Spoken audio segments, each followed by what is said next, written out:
Oke, assalamualaikum warahmatullahi wabarakatuh. Apa kabar semuanya? Biasanya nih ya, kita awali pembelajaran kita dengan pembacaan Yasin, membaca doa, terus setelah itu kita membaca surat Maryam. Berhubung kita stay at home, study at home selama nggak tahu sampai kapan karena wabah corona ini, jadi saya rasa ini adalah hal yang terbaik yang bisa saya lakukan untuk kalian agar bisa membimbing kalian tetap belajar di rumah, agar pemahaman kita sama, agar tidak ada hal yang membuat kalian bingung. Ini adalah hal terbaik yang bisa saya lakukan. Sementara ini dulu saya membuat video ini. Saya akan membuat video ini dengan durasi yang sesingkat mungkin dan efektif mungkin biar kuota kalian gak habis. Oke. Sebelumnya actually ada banyak hal yang saya rindukan dari kalian. Biasanya hal yang paling menyebalkan adalah ketika kalian bikin suatu masalah dan hal-hal yang bersifat harus ditangani.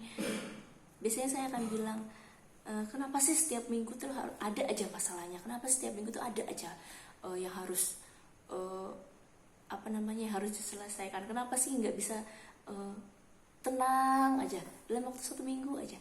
Dan ternyata setelah kita berminggu-minggu nggak masuk, itu adalah salah satu hal yang saya rindukan, bahwa kalian itu unik, bahwa kalian itu lucu, bahwa memang setiap hari kita memiliki cerita yang baru. Dan saya berharap semoga kita sehat selalu dan peristiwa yang sedang terjadi sekarang segera berlalu agar kita bisa kembali lagi ke kelas. Mungkin sehari 2 hari ketika kita libur karena corona ini, libur itu menyenangkan, I'm very exciting, belajar di rumah. Ternyata setelah 1-2 minggu, I'm so boring. Itu hal yang sangat membosankan, gak ketemu sama teman, gak ketemu sama orang lain, dan bahkan hal-hal yang menyebalkan pun jadi sangat kita rindukan, kita nanti. Semoga aja saya gak harus bikin video banyak-banyak karena kita bisa ketemu di sekolah. Tapi selama kita study at home, belajar di rumah, saya akan berusaha setiap hari membuat video pembelajaran sesuai dengan target subtema kita. Di sini Ustazah bawa buku, sama seperti buku kalian di rumah. Kalian buka apa yang saya buka, buku maksudnya ya.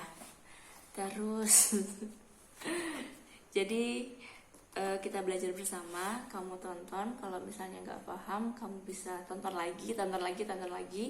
Tapi kalau misalnya tetap kamu nggak paham, kamu bisa WA saya, kamu tahu nomor saya, tapi jangan telepon ya. Selanjutnya, saya berharap sebelum kita belajar, kalian semua tetap melakukan yang seperti biasa kita lakukan, tetap membaca Yasin, tetap membaca surat pendek, tetap membaca surat Maryam. Semoga dengan itu kita bisa dilindungi oleh Allah Subhanahu wa Ta'ala dan kita tidak meninggalkan kebiasaan baik kita yang biasa kita lakukan di sekolah. Biasanya Ustazah bakal absen ya. Tapi sekarang gak usah absen, kamu pasti nonton. Tolong buat teman-temannya yang gak punya kuota bisa dikasih tebengan. Tapi kalau misalnya sakit ya di rumah aja. Saya berharap di rumah aja.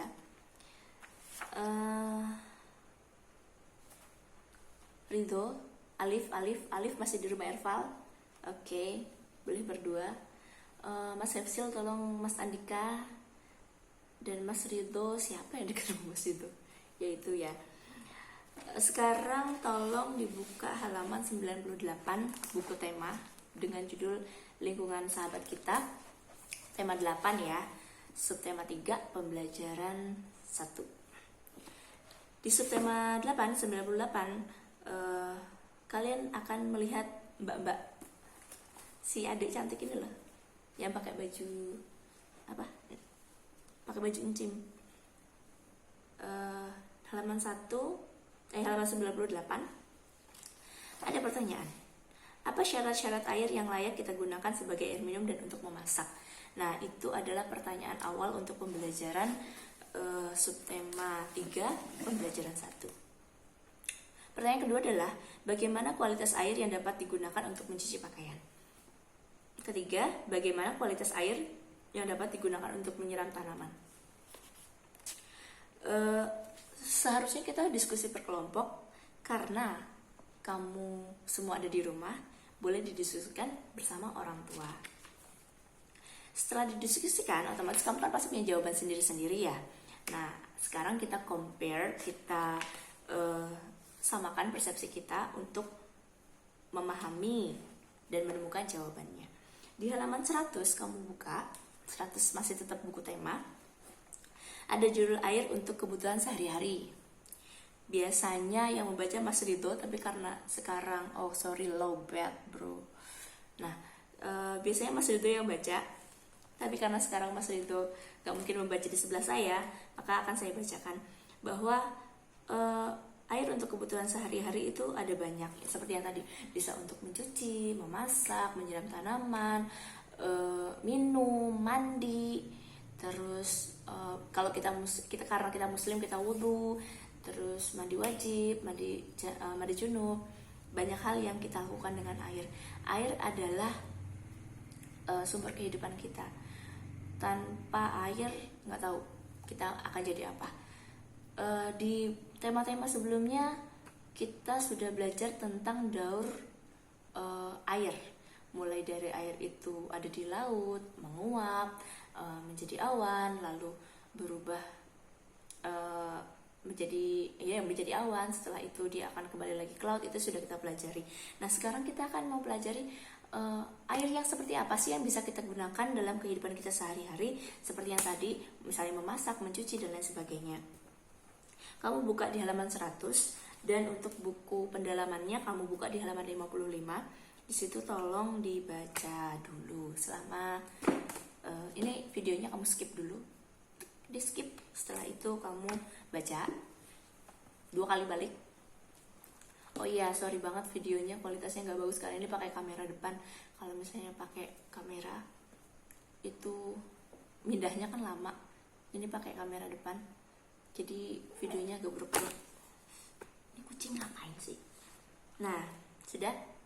Kalau yang di bukumu, buku tema, itu akan dituliskan bahwa ada kucing. 1. Persyaratan secara fisik, bahwa air yang kita gunakan itu pertama tidak boleh keruh. Kalau misalnya air itu keruh, berarti air itu mengandung zat-zat yang lain yang membuat air itu menjadi berwarna. Yang kedua, tidak berwarna apapun. Yang ketiga, tidak beras apapun, karena memang air sejatinya dia tidak memiliki rasa. Yang keempat adalah tidak berbau apapun. Yang kelima, suhu antara 10 sampai 25 derajat, yaitu sejuk. Kalau misalnya airnya terlalu dingin, ya bisa hipotermia dong kita. Atau kalau terlalu panas ya bisa melonyoh ya. Terus selanjutnya tidak meninggalkan endapan. Endapan itu maksudnya sampean ngerti, misalnya di jedingnya sampean udah setahun gak dikuras, di bawahnya itu kan ada kotoran-kotorannya. Nah, itu maksudnya endapan. Itu secara fisik. Secara fisik itu maksudnya apa? Secara fisik itu maksudnya secara yang terlihat di mata kita, yang tercium di hidung kita, dan yang terasa di lidah kita. Selanjutnya yang kedua adalah syarat kimiawi. Maksudnya syarat kimiawi apa? Maksudnya kimiawi adalah kandungan kimia apa yang terdapat di air tersebut. Nah, syarat kimiawinya adalah yang pertama, ini kita baca ya biar urut. Yang pertama adalah tidak mengandung bahan kimia yang mengandung racun. Jadi air itu tidak beracun. Yang kedua adalah tidak mengandung zat-zat kimiawi yang berlebihan. Ada banyak zat-zat kimia yang baik, tapi kalau berlebihan tentu tidak baik untuk kesehatan kita. yang ketiga adalah cukup iodium, dan yang keempat adalah pH atau derajat keasaman air antara 6,5 sampai 9,2. Itu adalah syarat kimiawi. Nah, dari mana kita tahu pH, keasaman dan lain sebagainya? Itu harus diuji lebih lanjut. Nah, karena kita tidak sampai sejauh itu, makanya kita kalau mau melihat air itu layak atau tidak, biasanya kita lihat secara fisik saja. Nah, nomor 3 adalah syarat mikrobiologi. Mikrobiologi itu apa? Mikrobiologi itu adalah mikrobiologi adalah makhluk hidup yang tidak bisa terlihat oleh mata. Nah, makhluk hidup yang tidak bisa terlihat oleh mata apa saja yang ada di air tersebut? Kalau misalnya banyak makhluk mikrobiologi, berarti air tersebut tidak bisa digunakan untuk kehidupan kita sehari-hari. Nah, makhluk mikrobiologi itu misalnya kuman-kuman, banyak kuman-kuman yang larut ke dalam, terkandung di dalam air. Nah, itu tidak boleh digunakan. Kenapa? Itu akan memicu sakit, memicu perubahan kulit, atau kalau misalnya kita siramkan ke tanaman, nanti tanamannya bisa mati dan lain sebagainya. Nah, saya bacakan paragraf selanjutnya. Masyarakat memerlukan air dalam jumlah yang sangat besar. Benar, sangat besar. Karena kalau misalnya kamu dalam kehidupan kamu sehari-hari di rumah, dalam sehari kamu bisa menghabiskan 20-30 liter air untuk satu orang, satu keluarga. Kalau misalnya keluargamu 5, bisa kamu kalikan 20 liter kali 5 orang. Atau misalnya kalau misalnya ada nenekmu, kakekmu, paman, bibi, dan lain sebagainya, kamu bisa hitung. Dan kamu kalikan untuk mandi, untuk sholat, untuk minum, untuk kamu cuci sepedamu, dan lain sebagainya. Itu paling nggak 20 liter air untuk satu orang. Bayangkan kalau misalnya orang di Indonesia ini ada berapa. Nah, berarti dalam lingkup keluarga aja kita memerlukan air bersih dalam jumlah yang sangat besar. Air tersebut diambil dari sungai terdekat, sumber air lain yang seperti sumur. Kalau di sekolah kita kan ngambilnya di sumur ya. Kalau di rumahmu di mana? Ada yang masih ngangsu air nggak, atau nimbo? Enggak ya, kayaknya sama seperti di sekolah. Terus air dari sungai dan sumber-sumber air dialirkan dan disimpan dalam tangki penampungan yang sangat besar. Nah, di rumahmu juga ada tandon kan? Nah, seperti itu. Tangki penampung air ditambah sejumlah kecil gas klorin untuk membunuh kuman berbahaya.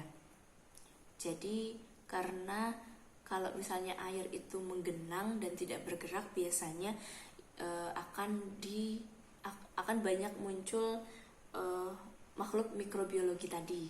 Makanya biasanya kalau misalnya penampungan yang besar, cang yang besar, ditambahkan sedikit aja gas klorin, tidak boleh banyak-banyak, karena memang tadi syaratnya tidak boleh terlalu banyak zat kimiawi. Selanjutnya sampai mana tadi? Selanjutnya, air dipompa melalui pipa bawah tanah menuju ke rumah-rumah penduduk. Air inilah yang digunakan untuk keperluan sehari-hari masyarakat.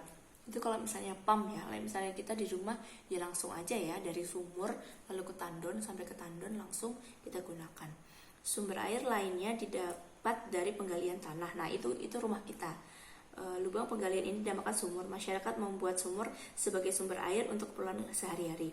Dahulu orang menggunakan timba untuk mengambil air dari sumur. Ustazah pernah ceritakan dulu waktu Ustazah camping di Bogor, harus ngerek. Bayangkan habis mandi kita keringetan, terus harus diisi lagi baknya, ya keringetan lagi.